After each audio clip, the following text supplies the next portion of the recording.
शहबाज शरीफ और आसिफ जरदारी से मौलाना की मुलाकातों के बावजूद और मौलाना की जानिब से पार्लियामेंट में तकरीर के दौरान कुछ सॉफ्ट लहजा इख्तियार किए जाने के बावजूद और ये कहने के बावजूद कि मुल्क व कौम को अगर ज़रूरत पड़ी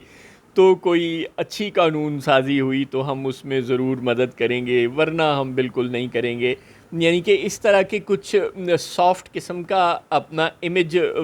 बनाने की कोशिशें जो मौलाना की जानिब से की जा रही हैं, उनके बावजूद पाकिस्तान तहरीक-ए-इंसाफ़ की जो गैर मुक़य्यद लीडरशिप है, उसका जो अपर टियर है, चाहे वो उमर अयूब हों, चाहे वो असद कैसर साहब हों या बैरिस्टर गौर हों, वो तो मौलाना से उसी तरह मेल मुलाकात बरकरार रखने की कोशिशों में मसरूफ़ हैं, पार्लियामेंट के अंदर और बाहर खैर सगाली की मुस्कुराहटों के तबादलों में मसरूफ़ है। लेकिन दूसरी जानिब बैरिस्टर सैफ टाइप जो लोग हैं, जो पीटीआई की लीडरशिप के लोअर टियर से ताल्लुक़ रखते हैं, लेकिन बहरहाल वो खैबर पख्तूनख्वा हुकूमत के ज़िम्मेदारान में से हैं, उन्होंने सख्त ज़ुबान इख्तियार कर भी ली है मौलाना के ख़िलाफ़ कि जी उनका समधी गवर्नर बनेगा और भाई और दामाद ये बनेगा और वग़ैरह वग़ैरह। ये थोड़ी सा जल्दबाज रिएक्शन है। मौलाना बार बार ये कह रहे हैं कि वो हकूमत की मदद बिल्कुल नहीं करेंगे, क्योंकि उनकी जो कानून साजी है प्रपोज्ड, उसमें उनके मज़मूम मकासद हैं और जो हुकूमत आवाम को कोई रिलीफ़ नहीं दे रही, वो अगर उससे ताउन करेंगे तो इसका मतलब है कि वो आवाम के गैज़ो गज़ब का शिकार होंगे। ज़ाहिर है वो एक सीनियर पॉलिटिशियन है और वो आवाम की नब्ज़ को बड़ी अच्छी तरह समझते हैं। कॉन्स्टिट्यूंसी पॉलिटिक्स करने वाला हर सियासतदान आवाम की नब्ज़ को समझा करता है और मौलाना तो कॉन्स्टिट्यूंसी पॉलिटिक्स के बड़े पुराने खिलाड़ी हैं। लिहाजा जो तहरीक इंसाफ के लोग अगर ये समझ रहे हैं कि वो सोलो फ्लाइट से काम चला सकते हैं और एक अचकज़ई साहब अगर उन्हें मिल गए तो बस वो पीटीआई का सॉफ्ट फेस बन जाएंगे और वही उनके मज़ाकरात में पुल का किरदार भी अदा कर देंगे और सब कुछ वही कर लेंगे, तो शायद ऐसा नहीं है। इत्तेहाद ही में बरकत के उसूल को अपनाना पड़ेगा पाकिस्तान तहरीक इंसाफ को, बिल्कुल उसी तरह जिस तरह पीटीआई के ख़िलाफ़ पीडीएम बनी थी, यानी 13 जमाती अलायंस बना था और अभी तक अचकज़ई साहब के अलावा कोई एक भी बड़ा नाम नहीं शामिल हो सका तहरीक इंसाफ के काफ़िले में। हामिद रज़ा साहब की तो ज़ाहिर है मजबूरी है, वो तो अब तकरीबन पीटीआई को प्यारे हो चुके हैं, लेकिन अचकज़ई साहब और हामिद रज़ा साहब के अलावा और अल्लामा नासिर अब्बास के अलावा, ज़ाहिर है अल्लामा नासिर अब्बास और हामिद रज़ा साहब को तो अब आप पीटीआई की एक्सटेंशन ही समझें। इन तीन नामों के अलावा जो अपने अख्तर मैंगल साहब हैं, जो अब हुकूमत से और रियासत से नाराज़ होकर अपना रास्ता अलग कर चुके हैं, उनको कोई दावत नहीं दी गई, उनके साथ उनको अपने कारवान में शामिल करने की कोई कोशिश नहीं की गई। पीटीआई की लीडरशिप की जानिब से मंजूर पश्तीन के साथ फ़ोटो सेशन ज़रूर हुआ, लेकिन वो तो पाकिस्तान के कॉन्स्टिट्यूशन को और पाकिस्तान की जो इलेक्टोरल पॉलिटिक्स है उसको तस्लीम ही नहीं करते। वो तो उसके सिस्टम से बाहर रहकर कोई ताहिरुल कादरी टाइप इनकलाब चाहते हैं। उनकी नीयत पर बिल्कुल शक नहीं है, लेकिन बहरहाल उनके डिज़ाइंस कुछ अलग तरह के हैं।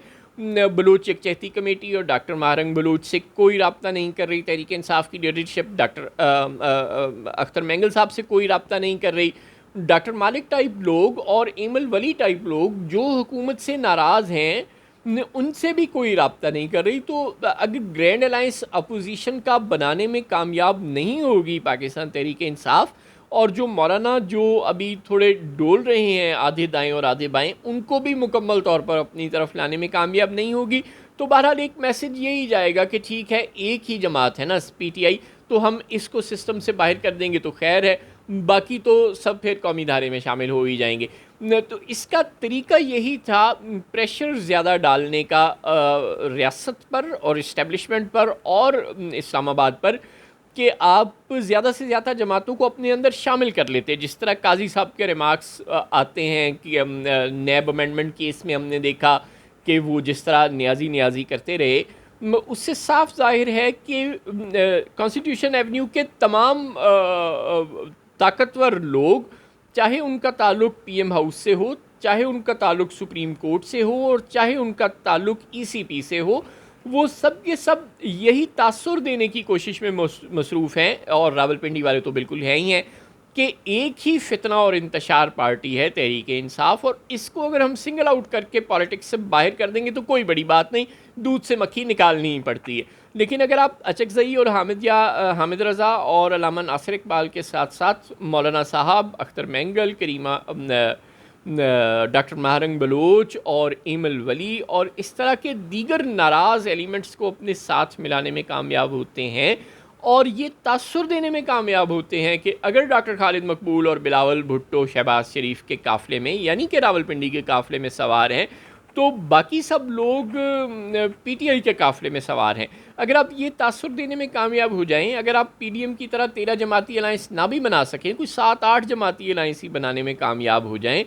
तो भी आप एक ताकतवर अपोजिशन के तौर पर उभर सकते हैं। और प्रेशर पॉलिटिक्स में ज़ाहिर है पाकिस्तान में तो प्रेशर ग्रुप्स ही काम करते हैं अनफॉर्चुनेटली, चाहे उन्हें सड़कों पर आकर ताकत दिखानी पड़े या उन्हें पार्लियामेंट से बाहर किसी भी और शक्ल में और पार्लियामेंट के अंदर किसी भी शक्ल में ताकत दिखानी पड़े। पाकिस्तान में पावर पॉलिटिक्स और प्रेशर ग्रुप्स ही चलते हैं।